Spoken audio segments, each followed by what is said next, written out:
Hello guys, आप सभी का हिंदी सूत्रा में स्वागत है। कैसे हैं आप लोग? उम्मीद है आप लोग स्वस्थ होंगे और अपने पढ़ाई में बिल्कुल लगे हुए होंगे। तो आज हम लोग करेंगे प्रैक्टिस नंबर 17वें का पहला पार्ट। प्रैक्टिस नंबर 16 तक हम लोग कंप्लीट कर चुके हैं। आज करेंगे 17वें का पहला पार्ट करेंगे। तो ज़्यादा समय न तो मेरे प्रश्नों की ओर चलते हैं। शुक्ल जी ने आत्मा की मुक्तावस्था को माना है। तो आत्मा की मुक्तावस्था को क्या माना है शुक्ल जी ने?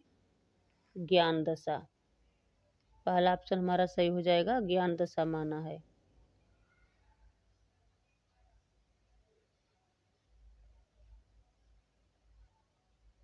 हिंदी साहित्य का इतिहास शुक्ल जी कृत कब प्रकाशित हुआ? आचार्य रामचंद्र शुक्ल कृत हिंदी साहित्य का इतिहास का प्रकाशन वर्ष क्या है, किस वर्ष प्रकाशित हुआ? तो 1929 ईस्वी में। तीसरा ऑप्शन हमारा सही हो जाएगा, 1929 ईस्वी।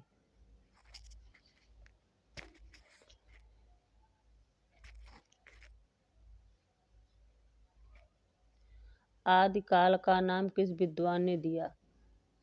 आदिकाल का नाम किस विद्वान ने दिया? तो हजारी प्रसाद द्विवेदी ने दिया। चौथा ऑप्शन हमारा सही हो जाएगा, हजारी प्रसाद द्विवेदी। बौद्ध गान ओ दोहा किनकी रचनाओं का संग्रह ग्रंथ है? तो यहाँ ग्रंथ हो जाएगा, किसकी रचनाओं का ग्रंथ है? बौद्ध ज्ञान ओ दोहा ये सिद्ध का है, सिद्धों का है। ठीक, पहला ऑप्शन हमारा सही हो जाएगा, सिद्धों का है ये। मेघदूत और संदेश राशक, मेघदूत और संदेश राशक की संदेश परंपरा किस ग्रंथ में मिलता है? तो इसमें क्या होगा हमारा? बीसल देव रासो, बीसल देव रासो में मिलता है। चौथा ऑप्शन हमारा सही हो जाएगा। देसिल बयाना सब जन मिठा ते तैसे जपवा भट्टा पंक्ति किसकी है? बिल्कुल बहुत ही बार पेपर पूछा गया है, बहुत ऑथेंटिक प्रश्न है। तो किसकी पंक्ति है? विद्यापति की, बार बार पेपर पूछा जाता है। पहला ऑप्शन हमारा सही हो जाएगा, विद्यापति। एक एक प्रश्न रटते जाओ। भक्तिकाल को स्वर्ण युग सर्वप्रथम किसने कहा? भक्तिकाल को स्वर्ण युग सर्वप्रथम किसने कहा? तो ग्रियर्सन ने कहा है। दूसरा ऑप्शन हमारा सही हो जाएगा, ग्रियर्सन ने कहा है। अलवार संतों की संख्या कितनी मानी गई है? तो अलवार संतों की संख्या 12 मानी गई है। तीसरा ऑप्शन हमारा सही हो जाएगा, 12। कबीर को बाणी का डिक्टेटर किस आलोचक ने कहा है? तो हजारी प्रसाद द्विवेदी ने कहा है। पहला ऑप्शन हमारा सही हो जाएगा, हजारी प्रसाद द्विवेदी ने कबीर के बाणी को डिक्टेटर कहा है। पुष्टि मार्ग के संस्थापक कौन है? पुष्टि मार्ग के संस्थापक वल्लभाचार्य। पहला ऑप्शन हमारा सही हो जाएगा, वल्लभाचार्य। किसकी भाषा को अवधि का अर्धान कहा गया है? अवधि का अर्धान किसकी भाषा को कहा गया है? अवधि का अर्धान जायसी की भाषा को। ठीक, पहला ऑप्शन हमारा सही हो जाएगा, जायसी की भाषा को अवधि का अर्धान कहा है। नगेंद्र ने रीतिकाल का प्रवर्तक किसे माना है? तो रीतिकाल का प्रवर्तक किसे माना है नगेंद्र ने? केशवदास को। तीसरा ऑप्शन हमारा सही हो जाएगा, रीतिकाल का प्रवर्तक माना है नगेंद्र ने केशवदास को। तीसरा ऑप्शन हमारा सही हो जाएगा। भाषा भूषण के रचनाकार कौन है? तो भाषा भूषण के रचनाकार जसवंत हैं। दूसरा ऑप्शन हमारा सही हो जाएगा। बिहारी का जन्म कब हुआ? बिहारी का जन्म कब हुआ? तो 1595 ईस्वी। पहला ऑप्शन हमारा सही हो जाएगा, 1595 ईस्वी को हुआ था। खालसा पंथ के प्रवर्तक कौन हैं? खालसा पंथ के प्रवर्तक कौन थे? गुरु गोविंद सिंह। चौथा ऑप्शन हमारा सही हो जाएगा, गुरु गोविंद सिंह हैं। आचार्य शुक्ल ने उक्त वैचित्र और शब्द क्रीड़ा का प्रेमी किस कवि को कहा है? बहुत ही ऑथेंटिक प्रश्न है। आचार्य शुक्ल ने उक्त वैचित्र और शब्द क्रीड़ा का प्रेमी किस कवि को कहा है? तो केशव दास को कहा है। तीसरा ऑप्शन हमारा सही हो जाएगा, केशव दास को कहा है। रस प्रबोध ग्रंथ के प्रणेता कौन है? तो रसलीन है। रस प्रबोध की रचना किसने किया है? रसलीन ने किया है।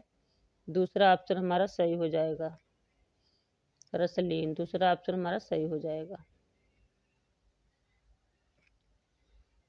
उद्धव का अवतार माना जाता है। उद्धव का अवतार किससे माना जाता है? तो उद्धव का अवतार सूरदास से माना जाता है। चौथा ऑप्शन हमारा सही हो जाएगा, सूरदास।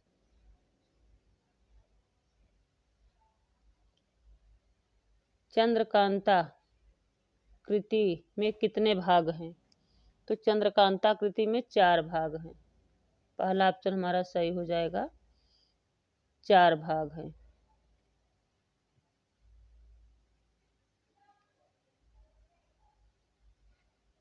दादू दयाल के गुरु कौन थे? तो दादू दयाल के गुरु बाबा बुद्ध थे। पहला ऑप्शन हमारा सही हो जाएगा, बुद्ध या बुड्ढन, बुड्ढन भी कहते हैं। समस्या पूर्ति किस युग की लोकप्रिय काव्य पद्धति थी? तो समस्या पूर्ति किस युग की थी? भारतेंदु युग। तीसरा ऑप्शन हमारा सही हो जाएगा, भारतेंदु युग की थी। द्विवेदी युग का नामकरण किसके नाम पर किया गया? द्विवेदी युग का नामकरण किसके नाम पर किया गया है? ये महावीर प्रसाद द्विवेदी के नाम पे किया गया है। पहला ऑप्शन हमारा सही हो जाएगा। तदीय समाज के संस्थापक कौन थे? तो भारतेंदु हरिश्चंद्र थे। दूसरा ऑप्शन हमारा सही हो जाएगा, तदीय समाज के संस्थापक भारतेंदु हरिश्चंद्र थे। द्विवेदी युग के संपूर्ण प्रतिनिधि कवि कौन हैं? तो द्विवेदी युग के संपूर्ण प्रतिनिधि कवि मैथिली शरण गुप्त हैं, माना जाता है। तीसरा ऑप्शन हमारा सही हो जाएगा, मैथिली शरण गुप्त। किसान के रचनाकार कौन है? मैथिली शरण गुप्त। चौथा ऑप्शन हमारा सही हो जाएगा, किसान किसकी रचना है? मैथिली शरण गुप्त की है। भारत भारती में किस भावना की रूपरेखा है? तो भारत भारती में राष्ट्रीय भावना की रूपरेखा है। दूसरा ऑप्शन हमारा सही हो जाएगा।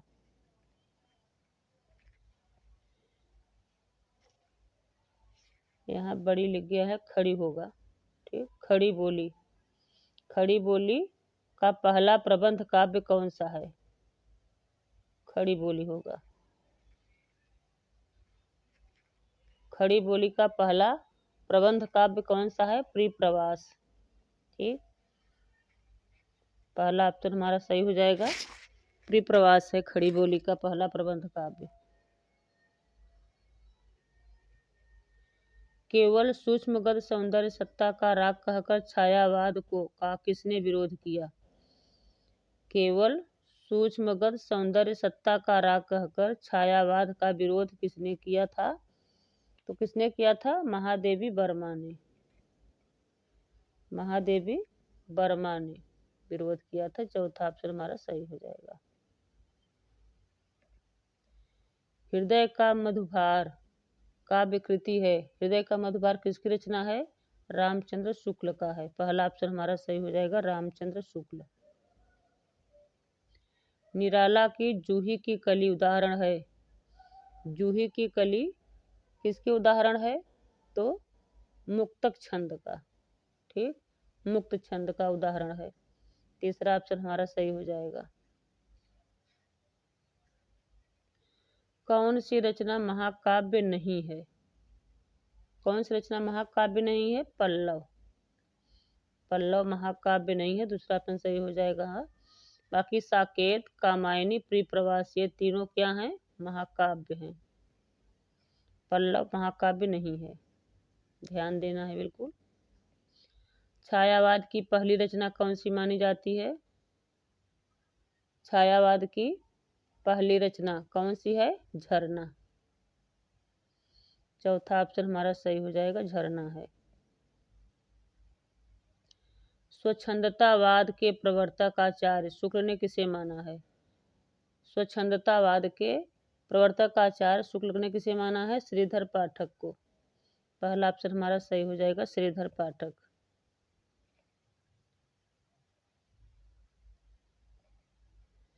छायावाद की बृहत्त्रयी में कौन नहीं आते हैं?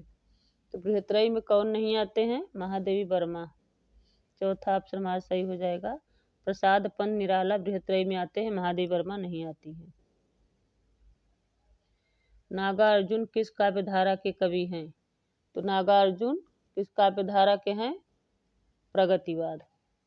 तीसरा ऑप्शन हमारा सही हो जाएगा, प्रगतिवाद काव्यधारा के कवि हैं। धरती का कवि किसे कहा जाता है? तो त्रिलोचन को कहा जाता है धरती का कवि। बहुत मोस्ट प्रश्न है, बहुत बार पेपर में पूछा जाता है। बिल्कुल एक एक प्रश्न रटते जाओ। पहला ऑप्शन हमारा सही हो जाएगा, त्रिलोचन। प्रगतिशील लेखक संघ की प्रथम अध्यक्षता किसने की? प्रगतिशील लेखक संघ की प्रथम अध्यक्षता किसने की? तो मुंशी प्रेमचंद ने किया था। दूसरा ऑप्शन हमारा सही हो जाएगा, प्रेमचंद ने किया। तार सप्तक में कितने कवियों की रचनाओं को सम्मिलित किया गया? तो कितने किया गया? 7 कवियों का। तीसरा ऑप्शन हमारा सही हो जाएगा, 7 कवियों का। प्रयोगवाद शब्द का प्रयोग सबसे पहले किसने दिया? प्रयोगवाद शब्द का प्रयोग सबसे पहले किसने किया? तो नंद दुलारे वाजपेयी ने दिया था। प्रयोगवाद का सर्वप्रथम प्रयोग नंद दुलारे वाजपेयी ने दिया था। चौथा ऑप्शन हमारा सही हो जाएगा। मंगलेश डभराल की रचना है, कौन सी है उनकी रचना? पहाड़ पर लालटेन। दूसरा ऑप्शन हमारा सही हो जाएगा। नई कविता के प्रतिमान के लेखक कौन है? लक्ष्मीकांत वर्मा। पहला ऑप्शन हमारा सही हो जाएगा, लक्ष्मीकांत वर्मा है। नदी के द्वीप कविता गेय के किस संकलन में है? तो नदी के द्वीप किस संकलन में है? हरी घास पर क्षण भर। पहला ऑप्शन हमारा सही हो जाएगा, हरी घास पर क्षण भर। प्रमथ्यु गाथा लंबी कविता के रचनाकार कौन है? धर्मवीर भारती। ठीक, पहला ऑप्शन हमारा सही हो जाएगा। इसमें 2 प्रकार से प्रश्न बनता है, पूछता है प्रमथ्यु गाथा कैसी कविता है या कैसी रचना है? तो लंबी कविता है। ठीक, लंबी कविता है। इसके रचनाकार कौन है? धर्मवीर भारती। ब्रजभाषा गद्य का आरंभिक रूप मिलता है, कब से मिलता है? ब्रजभाषा गद्य का आरंभिक रूप कब से मिलता है? 14वीं सदी से। 14वीं सदी से मिलता है। दूसरा ऑप्शन हमारा सही हो जाएगा।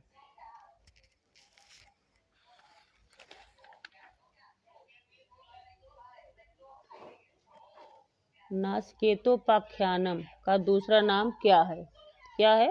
चंद्रावली। नासकेतोपाख्यानम का दूसरा नाम चंद्रावली है। दूसरा ऑप्शन हमारा सही हो जाएगा।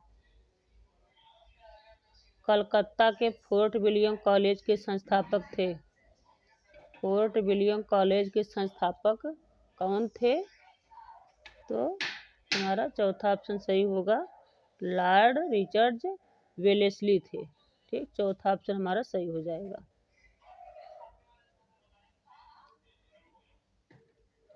हिंदी नए चाल में ढली कथन किसका है? तो हिंदी नए चाल में ढली ये कथन किसका है? भारतेंदु हरिश्चंद्र का है। तीसरा ऑप्शन हमारा सही हो जाएगा। हिंदी का सर्वमान्य पहला उपन्यास कौन सा माना जाता है? तो हिंदी का पहला उपन्यास कौन सा माना जाता है? परीक्षा गुरु। पहला ऑप्शन हमारा सही हो जाएगा, परीक्षा गुरु माना जाता है पहला उपन्यास। बाणभट्ट की आत्मकथा का विधा क्या है? तो उपन्यास है।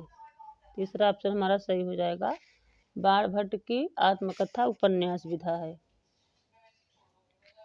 झूठा सच उपन्यास के लेखक कौन है? झूठा सच किसका है? यशपाल का है। पहला ऑप्शन सही हो जाएगा, यशपाल। मुझे चांद चाहिए उपन्यास के लेखक कौन है? सुरेंद्र वर्मा है।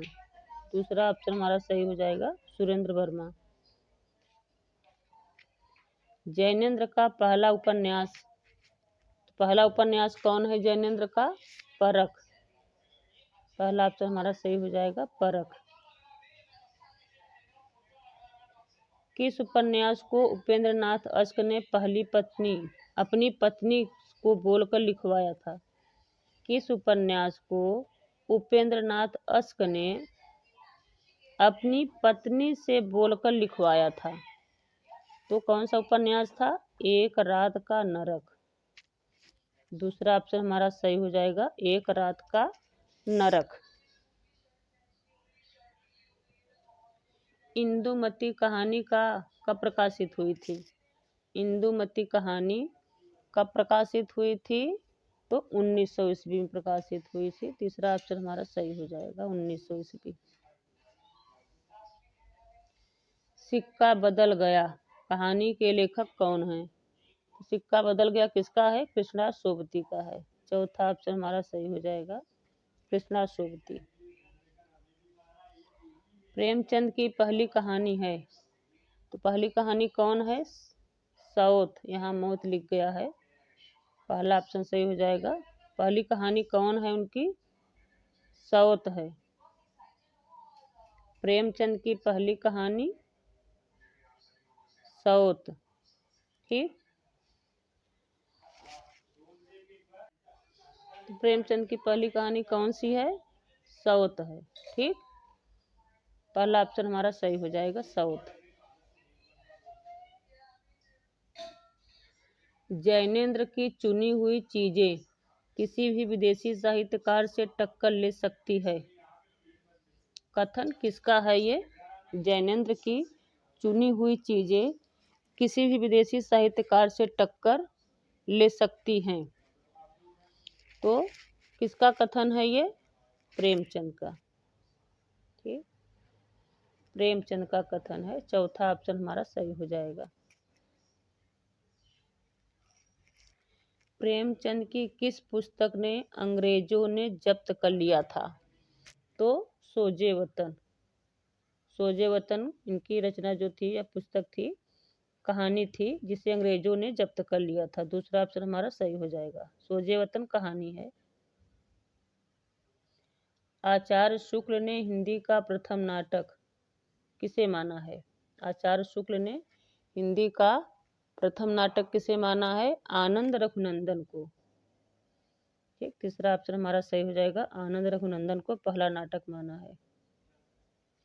जयशंकर प्रसाद द्वारा रचित गीत नाट्य है। जयशंकर प्रसाद द्वारा रचित गीत नाट्य कौन सा है? तो करुणालय। तीसरा ऑप्शन हमारा सही हो जाएगा, करुणालय है। कलिकौतुक रूप के लेखक कौन है? कलिकौतुक रूप के लेखक कौन है? प्रताप नारायण मिश्र। दूसरा ऑप्शन हमारा सही हो जाएगा, प्रताप नारायण मिश्र है। मिश्र बंधुओं ने कौन सा नाटक लिखा? तो मिश्र बंधुओं का नाटक कौन सा है? नेत्रोन्मीलन। बहुत बार पूछा जाता है, बहुत ऑथेंटिक प्रश्न है। नेत्रोन्मीलन पहला ऑप्शन हमारा सही हो जाएगा। संग्राम और प्रेम की वेदी नाटक के लेखक कौन है? तो संग्राम और प्रेम की वेदी किसका है? प्रेमचंद का है। चौथा ऑप्शन हमारा सही हो जाएगा, प्रेमचंद। मर्चेंट ऑफ वेनिस का हिंदी अनुवाद भारतेंदु ने किस नाम से किया? मर्चेंट ऑफ वेनिस का अनुवाद भारतेंदु ने किस नाम से किया? तो दुर्लभ बंधु के नाम से किया था। तीसरा ऑप्शन हमारा सही हो जाएगा, दुर्लभ बंधु। लास्ट प्रश्न देखते हैं। आधुनिक एकांकी के जनक माने जाते हैं। आधुनिक एकांकी के जनक कौन माने जाते हैं? राम कुमार वर्मा। दूसरा ऑप्शन हमारा सही हो जाएगा, राम कुमार वर्मा आधुनिक एकांकी के जनक माने जाते हैं। तो अगर आप लोग अभी हमारे चैनल को सब्सक्राइब नहीं किए हैं तो प्लीज़ हमारे चैनल को सब्सक्राइब कर लीजिएगा और बेल आइकन जरूर प्रेस करिएगा, ताकि जब भी मैं वीडियो डालूं तो नोटिफिकेशन सबसे पहले आप लोगों के पास पहुंचे। और मेरे वीडियो को ज़्यादा से ज़्यादा लाइक करिएगा, शेयर करिएगा, कमेंट में ज़रूर बताइएगा कि आप लोगों की प्रश्नों की श्रृंखला कैसी लग रही है, हमारे प्रश्न कितने हेल्पफुल हैं। ठीक, तो मिलते हैं अगले वीडियो में। Thanks for watching.